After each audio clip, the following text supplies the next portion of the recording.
Ya katanya awalnya bahasa Inggris ya, tetapi ada perubahan bahasa Indonesia, terus sekarang bahasa Inggris lagi. Tapi tadi karena Mas moderator bilang harus bahasa Indonesia, jadi saya akan sampaikan dalam bahasa Indonesia ya, Yes. boleh ya? Boleh Pak, silakan. Terima kasih. Baik, saya langsung aja mungkin karena terbatasnya waktu. Izin Pak Iman, izin saya sedikit memaparkan. Kita fokus ke kripto ya kawan-kawan ya. Sini saya lihat banyak teman-teman muda. Saya ingin memastikan dan juga menjelaskan sedikit dulu definisi ya. Dan juga bagaimana kripto diperlakukan di Indonesia. Saya sering sekali dalam beberapa kesempatan ya menyampaikan ini dan saya pikir harus kita sampaikan bahwa yang namanya kripto itu kalau di Indonesia diperlakukan dan didefinisikan sebagai komoditas. Ya. Jadi bukan alat pembayaran. Ya, kita crystal clear soal itu bahwa per hari ini, per saat ini yang namanya kripto itu bukan alat bayar. Itu didefine, ya, didefinisikan, diperlakukan, dan juga dianggap sebagai komoditas. Oleh karena itu, ketika itu komoditas, pengaturannya per hari ini dan saat ini adalah di bawah Kementerian Perdagangan melalui Bapepti. Kenapa Kementerian Perdagangan? Karena Kementerian Perdagangan adalah institusi ya, yang mengatur, meregulasi terkait dengan komoditas. Komoditas apapun. Mulai dari komoditas tradisional ya, sampai dengan komoditas digital itu diatur di bawah Kemendak melalui Bapepti. Ya. Jadi jangan sampai ada salah persepsi ya, yang mengatakan bahwa ini mata uang. Bukan.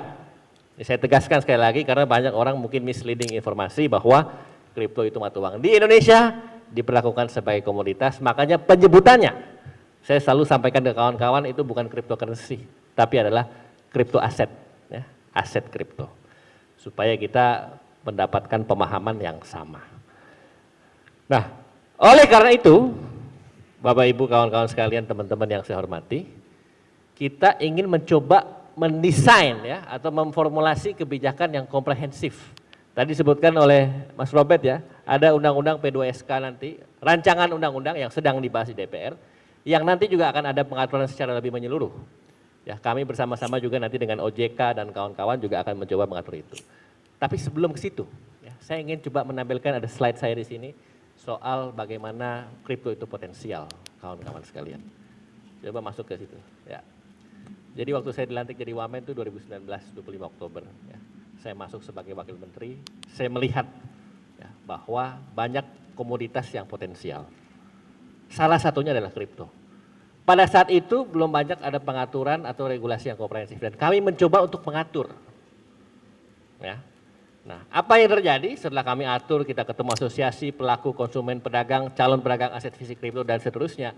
Akhirnya singkat cerita, yang tadinya transaksinya belum besar, yang tadinya transaksinya masih belum tercatat dengan rapi. Kami mulai itu, kami establish itu. Dan di tahun 2020, Desember 2020 itu angka transaksi kripto itu mencapai sebesar 64,9 triliun rupiah. Ini bukan angka yang sedikit Bapak Ibu sekalian. Dan yang lebih dahsyatnya lagi adalah tahun depannya, di Desember 2021 mencapai 859,4 triliun rupiah. Dari 64,9 T menjadi 859,4 triliun. Ini sebuah lonjakan yang luar biasa dan tidak hanya dari sisi volume transaksi, tetapi dari sisi pelanggan. Pelanggannya juga banyak. Sekarang itu per September 2022 data yang kami terima terakhir itu adalah di angka 16,3 juta. Bayangkan itu 16,3 juta orang sudah ter-KYC, register account untuk jual beli transaksi aset fisik kripto dan ini merupakan salah satu yang boleh dibilang sebuah terobosan. Ya. Dan mohon izin Pak Iman, yang main di bursa efek main saham dengan main kripto lebih banyak di kripto sekarang. Ya mudah-mudahan nanti bisa menyusul juga di teman-teman di bursa efek. Tetapi ini menunjukkan bahwa antusiasme, ya, optimisme, dan juga ada sebuah fenomena di mana masyarakat generasi muda khususnya mulai tertarik untuk invest dan juga melakukan transaksi jual beli kripto. Dan 90% itu adalah generasi muda. Data statistik yang kami terima itu 17 sampai dengan 35 tahun. Nah oleh karena itu Bapak Ibu sekalian, ini penting untuk kita pahami, kita lihat bahwa tren ini akan semakin besar. Tren ini akan semakin meningkat. dari sisi volume transaksi dan juga dari sisi pelanggan. Nah, ketika kita melihat angka yang sedemikian besar, 859,4 T dari 64,9 T, walaupun sekarang tahun ini agak sedikit nurun fluktuasi, tetapi saya bisa pastikan bahwa kedepannya ini akan tidak turun. Apalagi nanti dengan regulasi komprehensif yang akan didesain di Undang-Undang P2SK.